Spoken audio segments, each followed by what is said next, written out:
Sooner we get started. Good evening, everyone. Welcome to the Strategic Priorities Meeting, Monday, June 8th, 2026, 5 o'clock in the committee room, obviously at Strathroy-Caradoc Municipal Offices. Our vision, Strathroy-Caradoc envisions a dynamic community where residents thrive in a sustainable, inclusive, and prosperous environment. We aspire to be a model of effective governance and community engagement, setting the standard for excellence in our programs and services. Our mission is to provide innovative and up-to-date services, engage in proactive planning for the future, facilitate partnerships, and advance community goals to set a vibrant and sustainable future for all in Strathroy-Caradoc. Roll call. Everybody is here. The mayor is joining us virtually. I just had to turn around and make sure he was there. Good evening, Your Worship. Declaration of pecuniary interest. Yeah. If he raises his hand during the meeting to talk, I can't see him, of course, so somebody can let me know. Thank you. Declaration of pecuniary interest. I see none. Call to order and approval of the agenda. Somebody can make the motion to approve the agenda. Councillor Brennan, Councillor Kennis, all in favor? Thank you. Reports from departments. The Mount Bridges Wastewater Servicing Environmental Assessment Update. Before we start, prior to this meeting, I was having a conversation with Walter and I asked him about the purpose of the meeting. And so this is what he had said to me. And this will help guide our questions and stay focused this evening. The Mount Bridges Wastewater Servicing Environmental Assessment is currently underway, and today's meeting is intended to provide council with an update on the work completed to date and the next steps in the EA process. And this will be done through a presentation on the population and waste flow projections being used for planning purposes, the alternatives that have been identified for evaluation, and the proposed evaluation framework that will be used to assess those alternatives. This update is being provided in advance of the Public Information Center number 2 on June 23rd, where the public will have an opportunity to review the information and provide comment, which will be considered during the EA process. Comments and questions from members of council are encouraged this evening, however, should not be considered direction on their own. Procedurally, council speaks with one unified voice, properly motioned, seconded, and voted upon. Then and only then has council given direction. So if council chooses tonight that you want to make direction on something, you can do that. With that, looking for a recommendation that we receive the report EPW-2026-49, which we're about to receive regarding an update on the Mount Bridges Wastewater Servicing Environmental Assessment for information. Councillor Brennan, Councillor Palmer, all in favor? Passes, thank you. And with that, I'm going to start with Director Walter Meisner. Chair. Thank you. So tonight this evening, this afternoon, we have Bram from SEMA Plus here. They're the consultant that's looking after the Mount Bridges Wastewater EA for the Strathroy-Caradoc. He's going to take us through a presentation, and we will ask that if you do have questions or comments, we'll keep the presentation rolling, and if you could save them for the end, that would be helpful for us. We'll do our best to answer your questions. So I'll turn it over to Bram. Yep. Procedurally, Sorry, Councillor Wilsey. Yes. procedurally, we've had this happen before where someone has brought a presentation that wasn't included in the agenda and we had to receive it separately or we couldn't see it from some different people. So do we need to receive this presentation and should it be added to the agenda so it's public knowledge afterwards? No, we received the report. This presentation that's on the screen is not in our. You just receive that. Okay. You can just receive it after. Okay. We'll receive it at the end of prior to questions and comments. You present it first, and then we'll receive it after. Okay. Doesn't that be underneath the meeting? To the agenda. Sorry, Councillor Derbyshire, I got a question. Doesn't it have to be entered into the meeting for us to receive it? Because it wasn't part of the package. Like, I understand you're saying at the end of it, just receive it, but really procedurally, it shouldn't be presented unless we accept it and say we will have the presentation. You have a comment? We'll start with you if we need to, we can take it to see anyone. Yeah, so the presentation is going to be recorded and then presented to the public when we publish the meeting, so we can still proceed with the presentation. Okay, Those are we'll my proceed with it. Councillor Brennan. Point of order, we just move that we receive the report and second it, so get it on the floor. And then we vote after the That's presentation. what we're gonna do. Yep. So I would move that we have the presentation. Well, I've already said we're gonna have the presentation. The clerk says it's proper to have the presentation, but there's a couple of questions that. So it's just getting it on the floor though. What's that? We're just getting it on the floor. Oh, okay. So if we move that we have the presentation, that's seconded, then it's on the floor. Yeah. Okay, so Presentation. you're making that motion then. Yeah, but we won't vote till after presentation. But whether we accept it for information or not, let's get it on the floor. Okay. You've made a motion to accept it, seconded by, No, put it on the floor. Put the presentation. I move that we have the presentation, I just put on the floor. yes. Yes. Okay, so you're moving that we receive the presentation now. Yep. Second, Councillor Peltman, all in favor? And it passes. Thank you very much. You have. Okay. Thank you, And Dan. I'm just gonna move out of your way so I can see this. Who's going to be hidden right there. And thank you for your introduction, Walter. Thank you very much for having me here today. This is intended as an update on the Mount Bridges wastewater servicing expansion municipal class environmental assessment. This update is intended to provide council with some information on what will be shown to the public in our upcoming PIC later this month. The detail and scope of this presentation very closely matches what will be in the public presentation materials. So just maybe to answer the question about what content the presentation itself will contain. Here's just a quick agenda for what we're going to present. I'll talk a little bit about the project status and then the progress update. And these are the 3 points that the deputy mayor had brought up before. We'll talk about primarily the servicing basis, the alternatives that we're looking at, and then how we intend to evaluate them. It's a juncture of the EA process. It's very important to get right because it defines what we're actually trying to decide between. And we want to make sure that this is something that council and the public have an opportunity to comment on before we move further. Apologies there. This is a slide that those of you who attended our first PIC in January would have seen. It's a timeline for the class environmental process. So as a quick review, there are 4 phases, technically 5 if you count the implementation at the end. Right now we are in phase 2, which is to identify preferred alternative solutions. And this is running through the spring and then concluding early fall of this year. And right now we're in the middle of this phase. So this PIC is the midpoint and update on what we're going to be evaluating, but not necessarily the conclusion of our decision points there. So that will be the upcoming PIC 3, and we'll have a chance to update council for that as well. So I'll getting into some of the content that we want to review with you today. The first point really is the servicing basis for the community. And this is something that we spent quite a bit of time with municipal staff reviewing in terms of what are we looking to project. It definitely affects this kind of solution you're looking for if you know how long it needs to last and what your basis for selecting it really is. So the first part we were looking at, it was the physical geography of, you know, where does the system going to serve?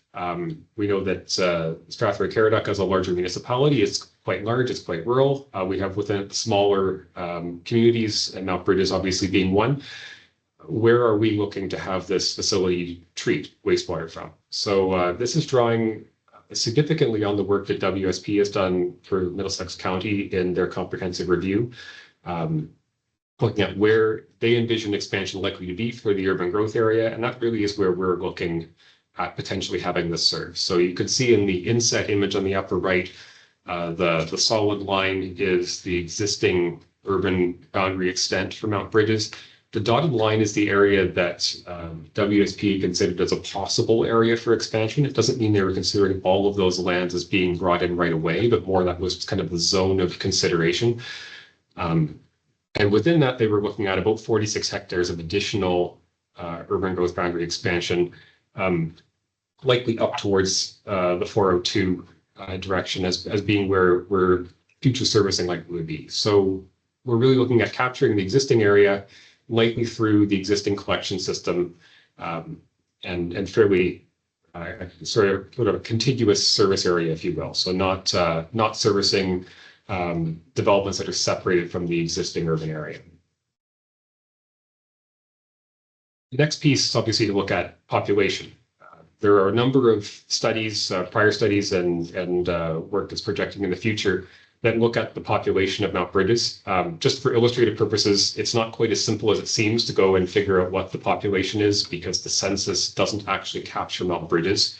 The image on the upper left is the smallest census division that StatsCan captures, and you can see it misses parts of Mount Bridges and it actually captures an area up to the north that isn't part of the urban area. So what we've done in terms of looking at where we're starting from and where we're going to is really the work that some other experts in the area, and particularly Watson Associates, have done recently for both Strathroy-Caradoc and also for Middlesex County.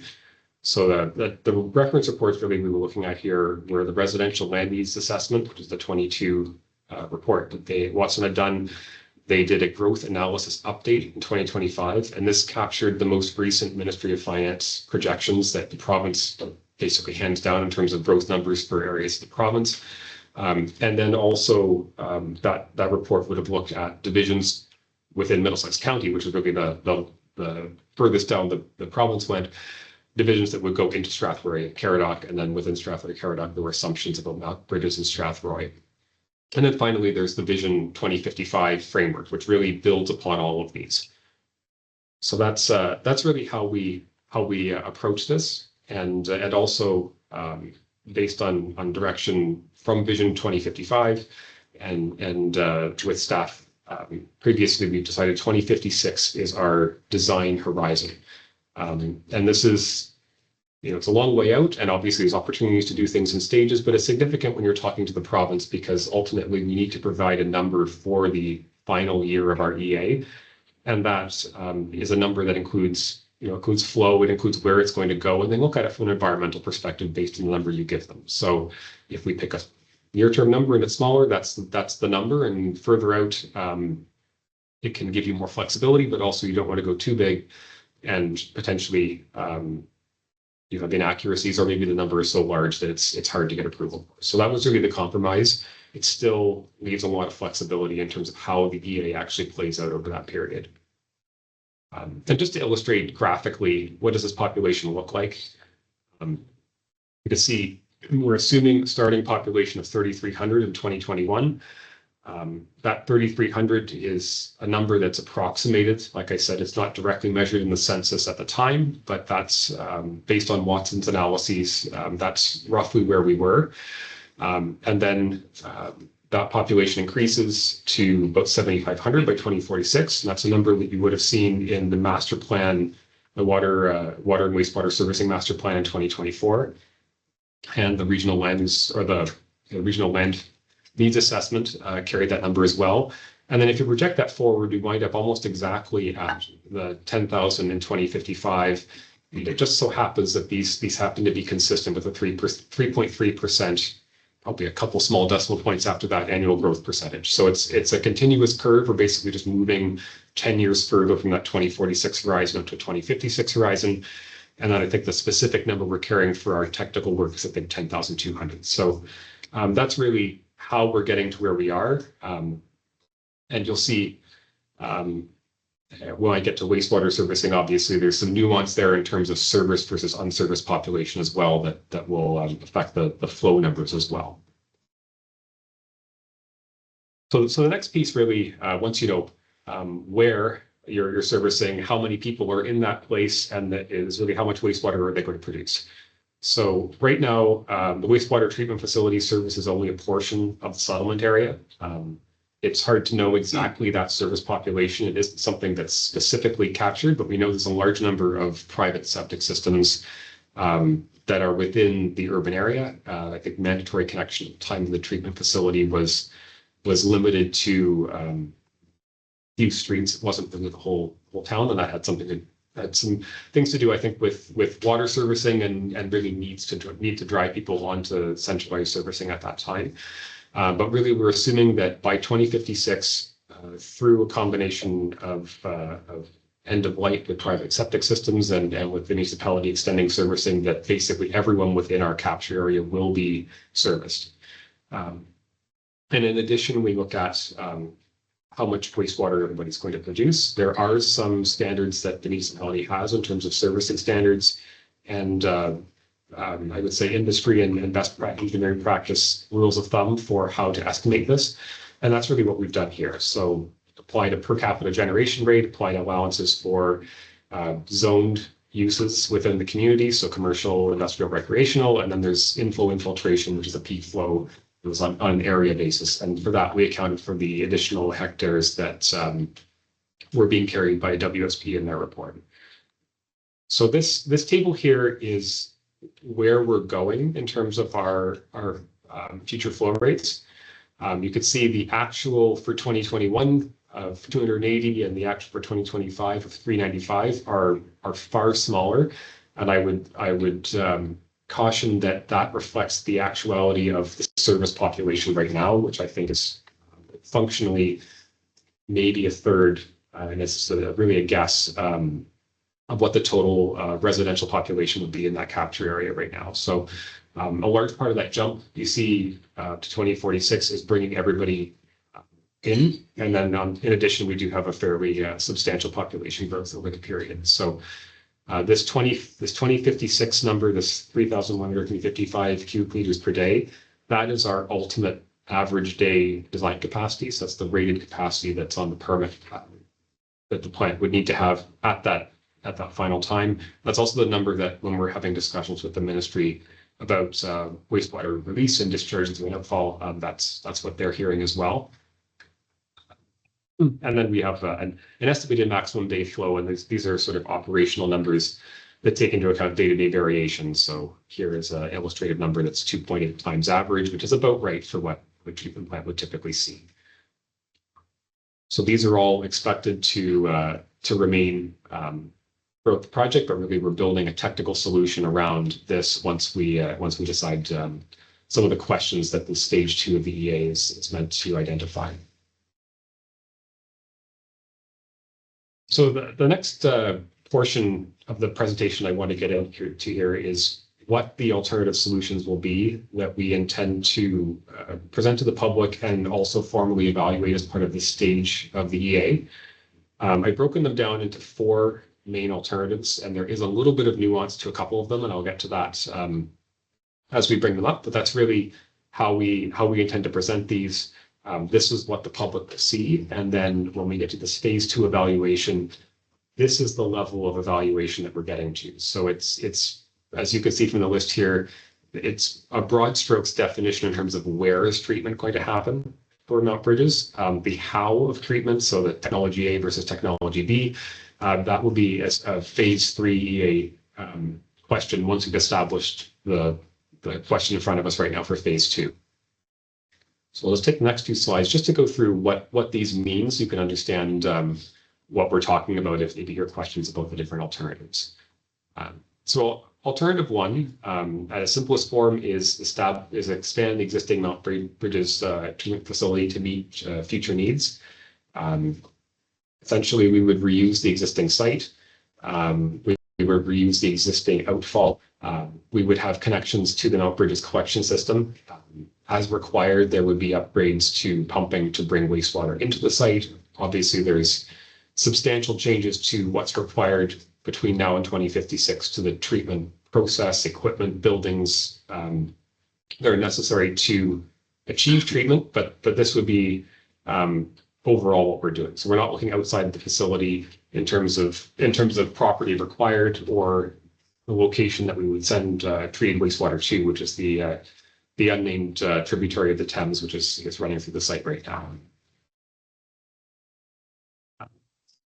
An alternative two would be to construct a new treatment facility. And for now, we're treating this in a generalized sense. There are some early discussions around where, which areas we would be looking at. And obviously, if we were to pick alternative two, we would need to provide some definition to that. But this would be to construct a new site elsewhere. This would likely involve property acquisition to allow construction. It would require constructing a pumping station upgrade, either a new pumping station or an upgrade to the existing Mill Road pumping station, sorry, to bring wastewater to somewhere else. And there's costs associated with greater conveyance. And you need to obviously adapt to the site conditions and whatever the receiver there would allow. It does address possible constraints with the site in terms of physical limitations, but there's potential for some costing and complication implications there. Alternative 2B, and this is something that came up in the master plan as well, was to look at not necessarily decommissioning existing facilities. So a new plant would be what we need for the future facility, and we would keep that 825 cubic meter per day rated capacity and essentially run two wastewater treatment plants. Alternative three, and this is maybe a bit more, and I apologize for the color on my labels here, a bit more outside the box, but is an option that has been done in some other rural municipalities in southwestern Ontario, is to look at pumping wastewater from one community to another and essentially consolidating your wastewater treatment operations. So in this case, it would be to pick up your existing wastewater treatment facility or the wastewater pumping station at Mill Road, and pump this all the way to Strathroy. We know the Strathroy wastewater treatment plant has some additional capacity. We're not saying that it could necessarily handle everything through the end of 2056 without any changes, but it essentially takes away a treatment plant. What you're replacing it with is potentially an expensive force main construction and then ongoing pumping costs. And there's also considerations around population growth. Where do you want to have this infrastructure located relative to the population it serves? So a number of considerations there that I will admit weigh heavily on this being favored, but it's something that realistically does need to be put on the table. There are some small communities in the Chatham-Kent area that have had small facilities, small populations, and they've made use of the ability to consolidate flow that way. Mount Bridges has a higher projected growth than these other locations, but it's still something we're definitely considering. Similar to alternative 2, alternative 3 would have a 3B, which would be to keep a base level treatment and basically pump the future flow. And final alternative was alternative 4, and this partly came out of some comments that came speaking with the development community a couple months ago.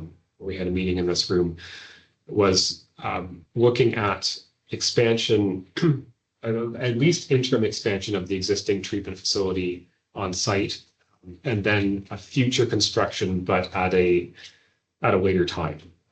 If we were to pick this option, we would have to essentially define what that flow or that point is. And that's something which I'm not specifying now, but we have some general ideas of where you might set that if that was the decision. Really the benefit of alternative 4, if we were to look at it, is that it allows you to make use of the recently improved facility to potentially expand its capacity at relatively low cost, not no cost, but certainly a lot less cost than building a new facility outright. So the marginal cost of treatment for those initial growth goes down, which is something I know the development community raised as a concern for them in terms of who would pay for that initial expansion. And otherwise, if there's a constraint identified with the existing site, it's essentially a point at which you can try to manage that through building out elsewhere. Considerations with this obviously are that you have 2 facilities, you're paying to expand 2 plants, you're then paying the pumping. costs associated with that offsite location as well. So it's likely to see that when we're looking at the relative cost implications of these options, that this would be one of the more expensive ones, but potentially adds a bit of flexibility. So this is what we intend to go to the public with in terms of showing options. We're inviting the public to comment on their feedback, really, because this is an opportunity for them to provide their opinions and their inputs to the process when we speak to them. But then we'll be assimilating that from the evaluation process afterwards. And the final piece I want to talk about in the formal presentation here before we have a chance to get to questions is just how are we going to actually do the evaluation. So I had given some very high level, maybe a high level flavor of what we were going to look at as part of PIC1. This graphic here is recycled in some way from that in terms of the categories we're looking at. But I wanted to give a bit more specifics here, and we go at PIC as well, because really we want the public to feel like they understand what is going into making this decision and feel that the criteria and factors that they care about are being considered. So you can see we have sort of four main categories here. We have cultural environment, which would include things such as working with the Indigenous communities that are their neighbors to the community here. Heritage and archaeological and cultural features. We have natural environment. So how is this facility interacting with the environment, both from protecting water that it discharges, also to land that could be impacted by construction. You have aesthetic, odor, noise impacts, that sort of thing, which also can be a bit of a social impact as well. And then socioeconomic, so impacts to residents, as if it's a quality of life question, if it's a health and safety in terms of operator. The Strathroy-Caradoc's own staff that will have to run this facility. How sustainable is it? How does it fit aesthetically into a community? And then technical. One change we did make, and this is out of recognition of just how important this is to the Indigenous community nearby.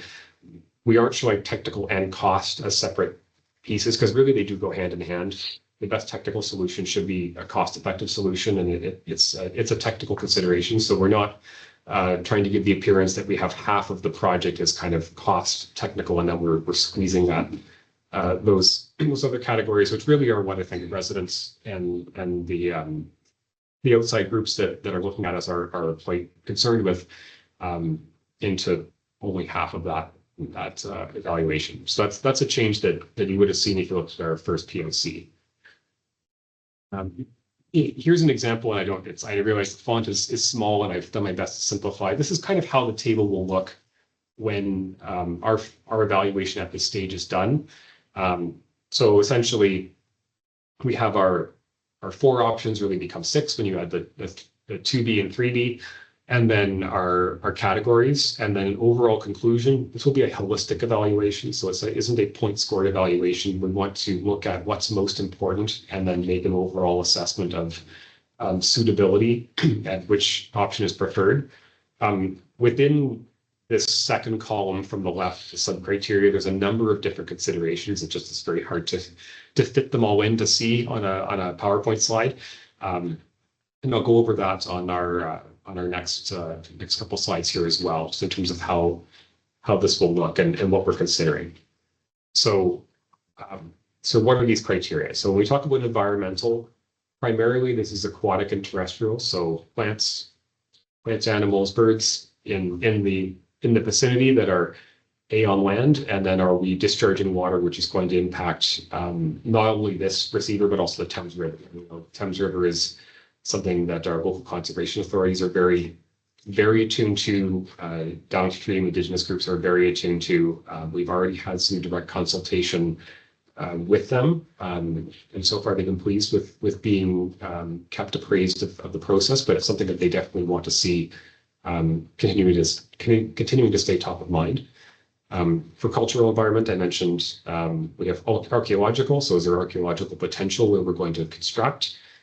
Built heritage and cultural landscapes, or are we going to disrupt, say, cultural features, historic structures, things like that. and then the landscape and cultural heritage resources sort of tie into that same sort of area. Socioeconomic, you can see there's a larger list here, things like noise, vibration, air quality, so quality of life associated with living near a plant. We want to make sure this is something that fits into the community as seamlessly as possible. If we have to acquire any property, that affects obviously the owners of that property. It may affect people who are adjacent to that property. So that's something that's considered. Aesthetics. Right now, I think the plant's fairly well concealed, but wherever this is, that's something that we consider. Consistency with the planning objectives in the community. I mentioned health and safety to staff and residents, either if they're going to be in the vicinity of the plant or the ones who are actually working there. And then we have sustainability and climate change, and also just community operations. And then if we look at technical, this is maybe where the engineer in me focuses more, but we really do want to make sure we're looking at this holistically. We look at things like functional, and reliability of the collection side and the treatment side of this facility, because it does have to bring, we have to bring water to it. It doesn't right now have a gravity sewer system. How well are we going to have to monitor it? And make sure that it functions? What utilities will it need? Is it possible to build it? For this stage, that's probably the most important one. Is it possible to expand it to what we need it to be? And then really, can we do it within the framework of permits that we'll need? And ultimately, one piece that is really important, because everybody has to ultimately agree on the cost of it. How much will it be to build initially? How much will it cost to run and maintain? So those really cover the main pieces of information that we're going to go present to the public. We intend to ask for feedback specifically on those criteria I just shared, specifically on the options that are being put forward for the evaluation. And then from there, really, you can see that the evaluation matrix is fairly well set up. So really, once we have inputs, we're getting very close in terms of our internal work to having some of those inputs developed that we can start using, is to put that evaluation into practice and come back at PIC3 and make a recommendation. And that's really the point where we'll be asking public for their feedback, asking council for their feedback on a decision to go forward from there. And then I'm showing here next steps, fall 2026 for PIC3. There's a number of studies that are ongoing. These are, I would say, in their individual scopes, fairly dry and fairly specific. Overall, they're trying to feed into an understanding of whether there's suitability for construction. And really, for now, we're looking at the existing site because we have to understand that piece as well as we can. And it's also the only property that's owned that these sort of things can be done. We have ongoing consultation with the MECP, so things like the assimilative capacity limits that they might impose wherever we're discharging. And then also ultimately we're looking at developing the write-up to go with the presentation of alternative solutions. So that takes me to the end of the formal presentation I wanted. I'm happy with Greg and Walter and I are happy to take questions. I see the mayor has raised his hand there.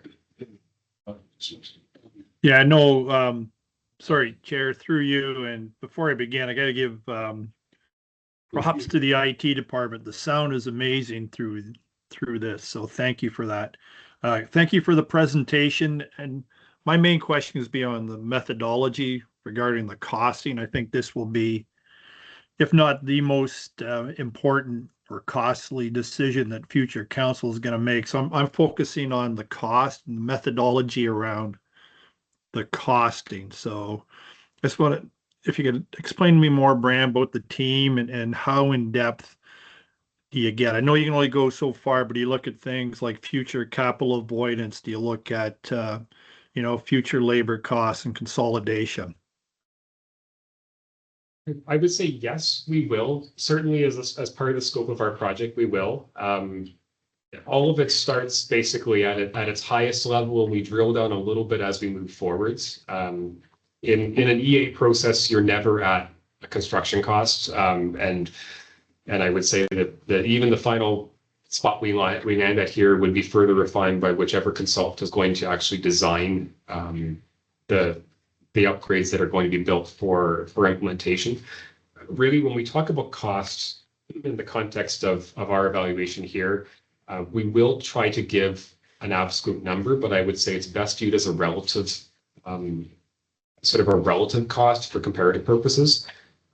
This will be essentially a rule of thumb costing at this stage. So, we'll have a way of approximating costs for, say, a type of construction or a type of treatment process that we're assuming. Noting that we're not actually making any of those specifications at this stage, and really it's just for us to understand if we're making this kind of decision around the where of treatment. Can we say at a very high level, well, to make that kind of decision will be more expensive or less expensive? Then we get to stage 3 of the EA, where we look at the technical, the alternative design concepts of what we've proposed, what we've chosen for this alternative solution. And that gives you one more layer. Now we have different technologies. We can look at the costing a bit further there. And then our scope, the scope that SEMA took on was to do some additional costing work and do some work with the help of Watson Associates, also on our team, to look at how could this be funded, and a little bit of that sort of conceptual level design that happens at the tail end of an EA. But again, this, it's going to be a fairly high margin of error once we're done. But we will try to capture all of those individual components for sure. So when we talk about, costing, it isn't just going to be the cost of purchasing. It really does need to be a life cycle cost and understand really what this will mean. Okay, so just to follow up, Deputy Mayor, so it would be safe to say all the alternatives are at a high level. So even though they're at a high level, that's a level playing field. If I've explained that properly, they're all the best guess. Yeah, I think that would be the best way of characterizing it now. Okay, questions for the table? Councilor Derbyshire. I appreciate your presentation. Thank you for it. I guess my question is, when we started this process, what I understood was, will the receiver take the effluent needed that we're going to put out, right? And is the site that we're located on able to expand? I don't know holistically where we're headed, but I think those are the two major questions that before you get into anything else should be answered. Because if we can't put any more than 825 or 1130 into that tributary, it doesn't matter holistically what we do. Same with if we can't and we can't expand there, then we built $16 million worth of 825 food plant there. This is the big question. We can talk about alternative this and alternative that until you know what that body of water will take and whether we can expand there. That's the biggest question. I mean, I don't even know right now what we would evaluate as a current plant status to set our base level, considering we're still using the RBCs because we haven't moved forward with the new plant design, even though that's been voted on and supposed to be moved forward too. So what is our base level that you're starting out with from a plant standpoint? So I would say that we're working, and I completely appreciate that comment, because coming from my perspective, that's the biggest deal. And once we figure out the who and how much and what flow, it's the where are the red lines that we have to define. If alternative one, which is expanding the existing site, can't go to the receiver, it has to be struck off prior to this exercise happening, because we can't pick it and then find out something later. So there's work ongoing right now to look at that piece and advance that prior to making a decision in this evaluation, so that we're confident on the internal team and working with staff that we haven't seen a reason why that's not practical. Doesn't mean that there's not more nuance and changes that could happen down the line, but at this level, if we're carrying alternative one forward, it means that we've satisfied ourselves that it could be done, and then we come up with a how later on. So that's really, I think, where that will sit. But you're right, we do need to make sure that whatever option we're talking about, it's possible to build enough infrastructure, and it's possible to send that water once it's treated somewhere. Thank you, Dustin Wilson. Just looking at the completed reports, it says the assimilative capacitive study of the current receiver has been completed. Are you able to share where that study came out with what the maximum flow we could put into the current receiver is? I don't, and I think there may have been a bit of, this could just have been a bit of a way that the staff report had represented the work, because I think I said work completed to date and it's ongoing. There's an ongoing study in progress, maybe it's a sub bullet actually over a page break, which didn't help too much. That is ongoing. So Okay, so we don't have that. there is not a document in hand. There have been active discussions with the Ministry of the Environment around this, and we've been given some verbal feedback, nothing that I can is really beneficial to share right now. It's all pending a bit more looking on our end. But that is well underway at this point. So as a follow-up of that, based on your verbal feedback, without sharing the number, is option one seem viable to meet that number? Or we have to look at the other one? And the reason I'm going with that is if one of the options is not viable, then maybe we have to look at, because QB is, half of the options on there are using that site. So that might actually limit the scope of the options from 6 down to 3, depending on what that number comes in at. So on your initial verbal, is one still viable? Right now, the ministry is committed to working with us, and they haven't provided any feedback that suggests that they are likely to discount that option. I think they're looking for confirmation on our end, but they've been positive discussions to date. I think it's the best way to characterize it so far. So we're operating under the assumption that, and this is partly why the alternatives in slide today is that it will wind up being viable. But obviously we need to get to a conclusion where they're comfortable putting in writing their opinion as well. Yeah, just, we have 2 operations on that site. Obviously the transfer station is operating there too. If you come to the point of saying, yes, that is a viable site, but you're gonna have to move your transfer station, will that recommendation be made? If you need that portion of the property to make it a viable site?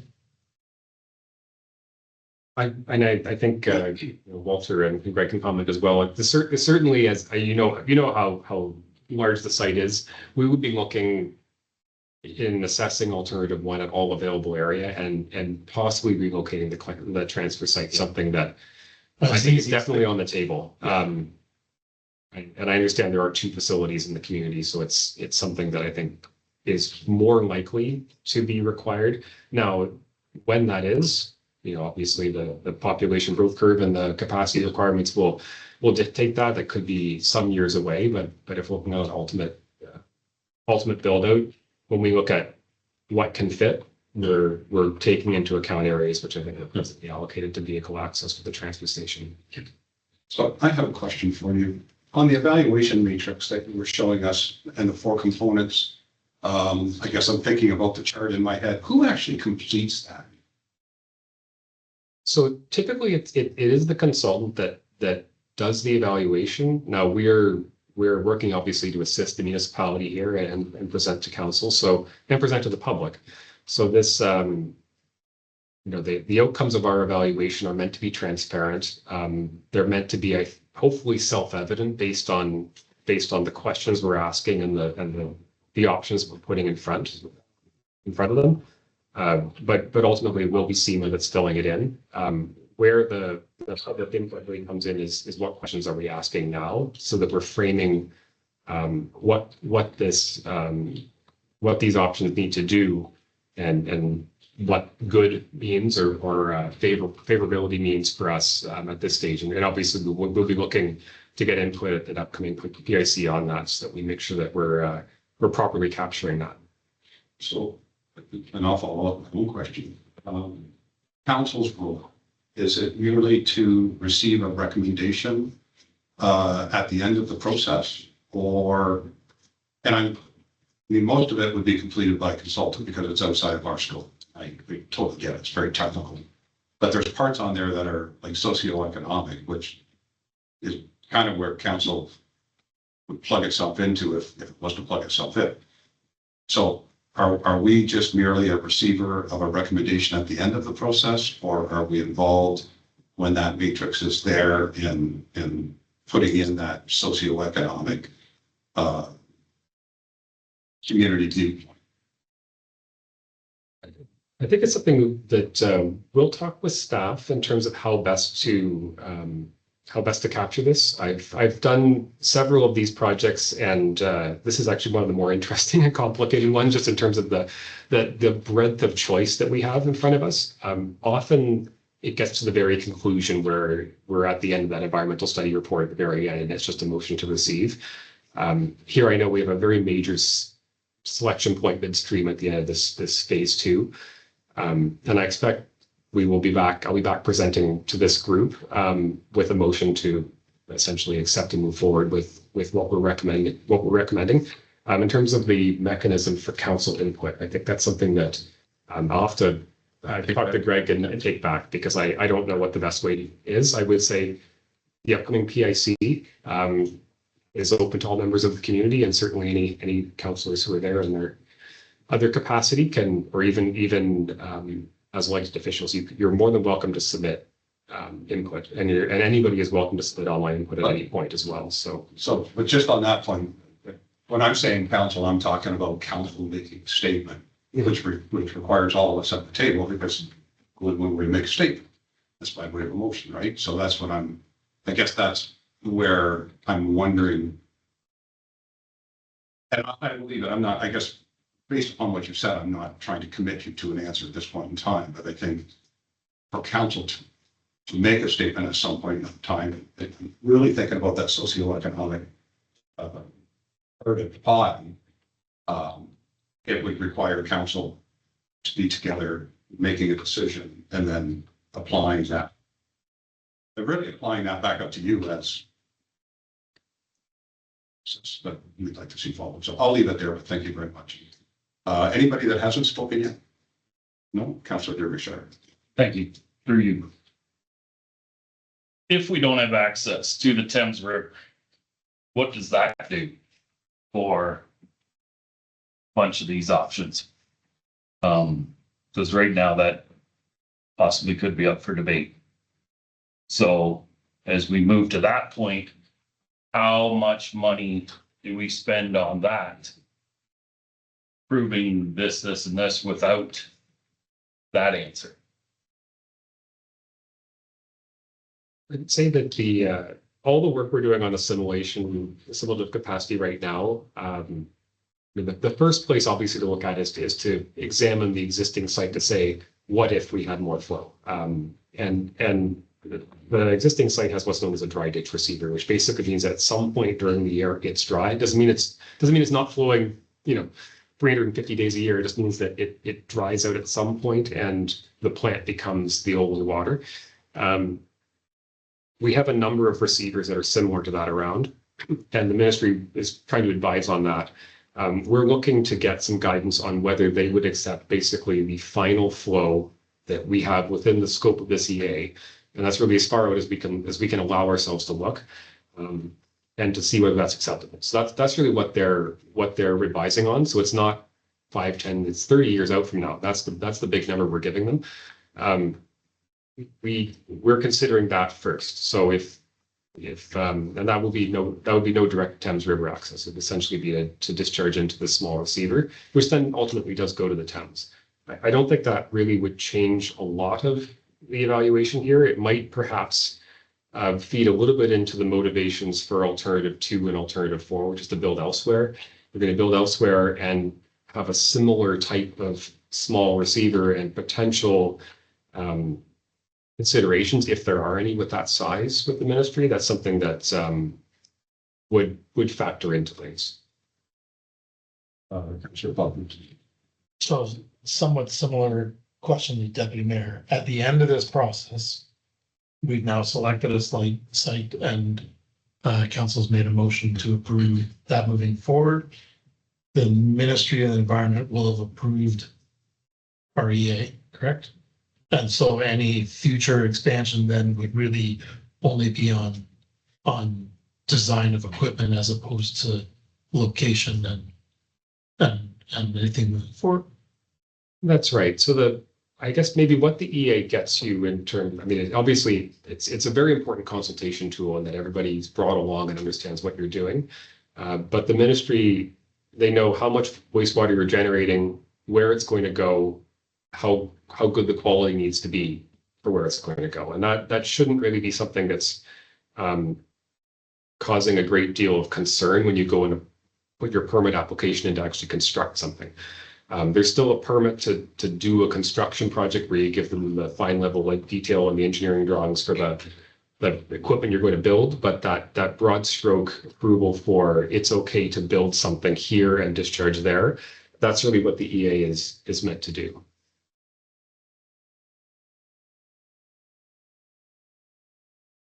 I was going to say, One final comment. in saying that, establishing the fact that we can outlet is probably the biggest thing for the whole thing. So I would think before much of anything else gets done, we should be fairly confident with the ministry saying you can outlet into here, which will then make its way down to the Thames, which would ultimately be our outlet for dilution being the solution. Because like you said, at some point it's a dry ditch, so we are essentially being the only one. Obviously there's some other concerns with that site that also goes into that ditch. So I don't know how much of a factor that becomes in some of this altogether, but it sounds to me like that would be where we should figure out before we get holistic and this and that is if you cannot do that there, then it doesn't work. Yeah. So there, Yeah, I was just gonna, I'll have you next, Frank, but I just wanted to follow up. So on that matter, the closed historical landfill that was there.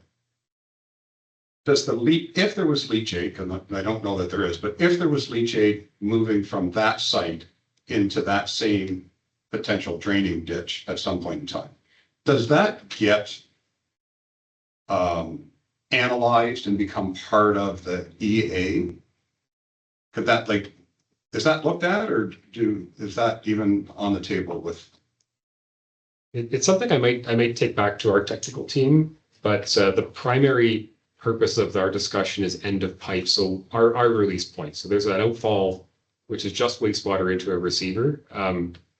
Whether there are impacts to that receiver elsewhere isn't really part of necessarily our permit in terms of water quality. The preliminary discussions we've had with the ministry haven't raised this as being a particular concern for them in terms of that being in some way related. I see them as likely being two separate issues. It's certainly not something to discount. Leachate contributions are something you want to make sure you're aware of, but the goal really of this treatment facility is going to be to produce the highest quality wastewater it possibly can. Nutrient removal and everything else. So it's likely to be improving whatever water quality is there. Certainly if there's anything impacted, I would expect that to be. But we could take back a question about and make sure we speak to exactly what that landfill. It'd be an interesting answer. I understand what you're saying. If council's interested in that, council needs to explore that answer further. But if you walk back with an answer, that'd be great. Yeah, I don't expect that we will come with recommendations related to the landfill as part of the wastewater. Okay. I think it's the simplest way of describing that. They're co-located and they're in a similar site, but they're not really the same project. They're building that same level. Something like that. Councilor Kemp, something good. Yeah, really more of a comment. I mean, I really appreciate, I wasn't sure what to expect tonight, but it actually was a good presentation because it helped sort of crystallize in my mind what this is all about and the different alternatives that council will eventually have to look at, because it's certainly not going to be this one. at this point anymore. And the other thing, just the flow of the Thames, I mean, if the ultimate, the end spot for wastewater is the Thames or Mount Bridges, there were so many other major, the city of London, Chatham, all of the other municipalities, many more larger communities continuing to expand as well. So I don't see that as the major consideration, but how we get it there and the site itself. I think that's, again, the major issue moving forward. But I appreciate the information tonight because it really makes things very. Helps. I've had Councillor Wilsey and then Councillor Brent. Thank you. So, through the chair, just a clarification on a comment you made before. I think the consultant that said that, he's got the all clear from the MECP to discharge into this, tributary. And there's no really, maybe not the all clear, but based on volume, but you're waiting to see the volume to what it means. But that there was no red flags from the MECP that they told us up until now. So as of now, we're good to continue. I guess I just want a little bit of clarification on that. And I obviously don't want to speak for the ministry. And I'm not asking you to speak for them. What I'm asking you is if you've heard anything from them or if you've got any red flags or anything from them. I thought from your comment before, you said things were good to continue looking at this and get the assimilative capacity, figure what we could put out. There's been no red flags or anything from the MECP that you're aware of? No, we've had a couple of very constructive meetings with them where we presented the numbers that you saw and what we intend to do and a bit more detail around what potential effluent quality could be. So things like nutrient loading, the phosphorus into the Thames River is a major concern. So this new facility will basically make the concentration lower, so the quantity is the same, if you will, for some things like nutrients. And they were interested in that. We haven't got any firm guidance from them. Obviously, verbal signals are what they are, but we're moving ahead. They've given us direction for some other items to do, and maybe to Councillor Derbyshire's comment. This evaluation is not going to be completed with that question hanging in the air because that's too fundamental to leave. And I'm hoping and expecting that we will have that answer in advance of moving ahead with PIC3 and bringing back our conclusions, but that's something that has to be sorted out before we do. So these are very preliminary discussions at this point in time. I mean, they've been formal discussions and we've given them some specific numbers, but we obviously don't want to get to the point of having to write a formal report and wait for a review period to move ahead. We are going to do this a little bit in terms of just making sure that they're aware and we get some formal and at some point some formal acknowledgement of what we're talking about and maybe in advance of seeing our final text, but we need something concrete before we move ahead. And that's where we're working right now. Councillor Brennan and I jumped the gun on that one, so it's your fault. Okay, just in terms of timeline, with the election coming up, your report on PIC3 and the recommendation, I suppose, of the alternative solutions, would that be coming before this council in September or October? What's our date? When we're aiming for when this council will end. So we were aiming for October. Yeah, so I'm hoping if we're able to keep to our originally intended schedule and just depends on a few things that we're working on, and not the least of which is concluding this ministry discussion successfully. That this would be a September feedback in terms of where we are. Potentially the PIC could be into October, but we would have that conclusion in terms of our documentation ahead of time for that. So, and I will, I'll give everybody else one more opportunity to speak. So Councillor Derbyshire, you have your hand up first, and this will be the last opportunity. Thank you. Thank you. I was just gonna ask when you say we're gonna get confirmation from the ministry. Will we as council get notified whether it's one way or the other? Or is that something that we won't know about until we see the alternatives and they say, here's your option is to pump it back or build a new because it didn't go through per se? I guess my question is, how far along are we going to get? If the answer is no, you can't go through there. I'll defer to staff in terms of how we're presenting interim materials, but our intent, at least from our deliverables perspective, would be not to come back with anything until we're able to provide the completed evaluation. So that would include any modifications to this table if one need to be made. I am not expecting that we will change it. If I really thought this table would change, I wouldn't be comfortable having this presentation now in terms of seeing what gets struck off the list. But it's obviously we are still waiting for some feedback, and in terms of when that information is conveyed, I think maybe Walter and Greg and I can talk about what the best format for that is. Anybody else? Councillor Woolsey? In terms of timeline, could we go back to the timeline slide? I thought it had 2027 and that's the final year. And just for the September, October meeting, is that just where you'll present your findings? And then it looks like right now we're just doing PIC 2. You're not going to have PIC 3 and 4 done for September, are we? No, so that this project would conclude a year from September. And I know that the green dot makes it look kind of like we're in between phase 2 and 3, and really it should be kind of in the middle. We're hoping fall 2026. This is where I'm saying September, October, to have that evaluation of phase 2, which is the alternatives in the table I talked about, complete, and that public touch point happens then. And then the remainder of the time is the technical work for that preferred option, and then we have things like costing reviews and getting Watson Associates involved to help understand kind of how will we go about implementing this. That happens through fall, spring of 2027, and there's a fairly lengthy administrative review and public posting process to formally conclude an EA. So that's what's happening through 2027. So for 2026, will this council be choosing which solution we go forward with, or we're just looking at them and then continue to do consulting, and the next council will choose what we want with?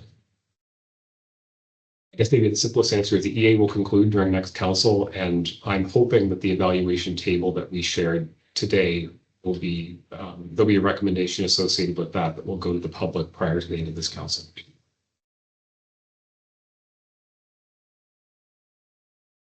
Very good. Councillor Brent? Anything further? Councillor Penn? Okay, with that, we can move, we've got all the motions you needed on that. Yeah, great. Okay, item 5, schedule of meetings. They're posted in front of you. There's 5 of them. I'm not going to read them all out. And a motion to adjourn. Councillor Kennis, Councillor Peltman, all in favor? Stand adjourned. Thank you. Just a question, the presentation, as part of the